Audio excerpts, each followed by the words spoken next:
अस्सलामुअलैकुम दोस्तों की हाल चाल है जनाब। तुसी देखते पे हो अपना देश पंजाब टीवी ते मैं तुहाडा मेज़बान मोहम्मद नदीम खरल। सब तो पहले अपने चैनल करना सबसक्राइब ते बेल आइकन ते क्लिक करना है। एक अच्छी ते बेहतरीन वीडियो का नोटिफिकेशन हमेशा इस तरह तुहानू मिलता रहे, तुसी देखते रहो।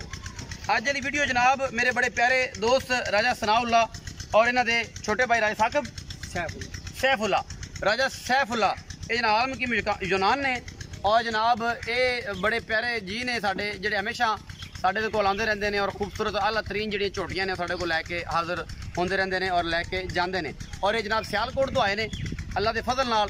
और ये इस टाइम जी जगह साड़ी है बहावल नगर और जनाब कैंट दे विच ये जनाब झोटी बिल्कुल खास नीली बार दी राजा साहब नूं चुआई स्वाद आया है। ये सारी गल्लां आपां पुछणियां ने कि झोटी ने नज़ारा कराया कि नहीं कराया, बाकी गल्लां सारियां मालिक नाल भी होणगियां। जी राजा साहब अस्सलाम वालेकुम। वालेकुम सलाम जी। की हाल चाल ने? ठीक ठाक जी, दुआ तगड़े हो? शुक्र अल्लाह। सैफुल्ला दे भाई हो? हाँ जी। सनाउल्ला ना है? हाँ जी। अगे भी आंदे हो? हाँ जी। पिछली झोटी लैके गए हो? हाँ जी। काले रंग वाली? हाँ जी। नज़ारा कराया उन्हें? हाँ जी।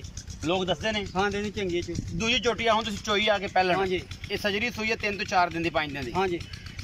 आज चोई है मझ ने दस्से हाँ जी दस्या। कि मैं नीली दियां? हाँ जी। 7 किलो वाली बाल्टी कोल कीती। हाँ जी। मैं थना ते नहीं आई सी, नहीं नहीं। साफ सुथरी सी। हाँ जी। आप चोई है सारी हाँ जी। पास की बच्चे ने चुका के मोटे मोटे सारे 7 किलो बाल्टी ला दी। हाँ जी पर एडी कट्टी हो गए। हाँ जी। ये झोटी है जनाब जिदा 5 लाख से 25,000 मुल कीता सी जामिन भाई। हाँ जी।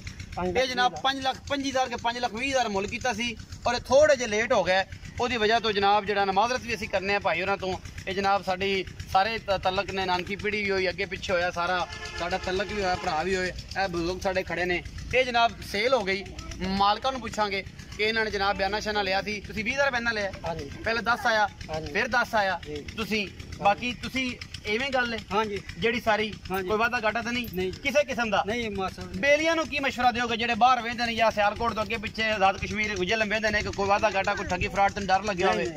ये गल तू दसनी अपनी ज़बानी मान नहीं करानी। हाँ जी। कोई इत्थे फ्रॉड नहीं, कोई गल नहीं, कोई बात नहीं। इत्थे असीं आउणे आ 4-5 मੱਝਾਂ खड़ियां ने ते साडे नाल सही सलूक हुंदा है इत्थे। कोई वादा घाटा? कोई वादा घाटा नहीं। डर तो नहीं लगता कि यार पता नहीं किहड़ी बाहर चले की ਅਸੀਂ ਇੰਜ ਜਿਵੇਂ ਆਪਣੇ ਘਰ ਆ ਜਾਂਦੇ ਆ इंशाल्लाह अल्लाह के फजल नाल। कैमरामैन साहब गड्डी विखाओ। नीली परी जनाब जा रही है। बेहद शुक्रिया सारे दोस्तों का, राजा सैफुल्ला साहब का और राजा सनाउल्ला साहब का और सारे भरावां का कि जनाब जिन्होंने मोहब्बत दी और चाहत दी।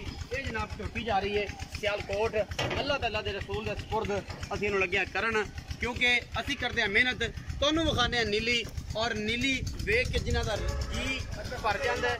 और जनाब ये दस्सिया कि कैंट जिला बहावल नगर कैंट के कोल जनाब ये असी लाले का जू दे विचों जनाब झोटी दी है। ये जा रही है सियालकोट।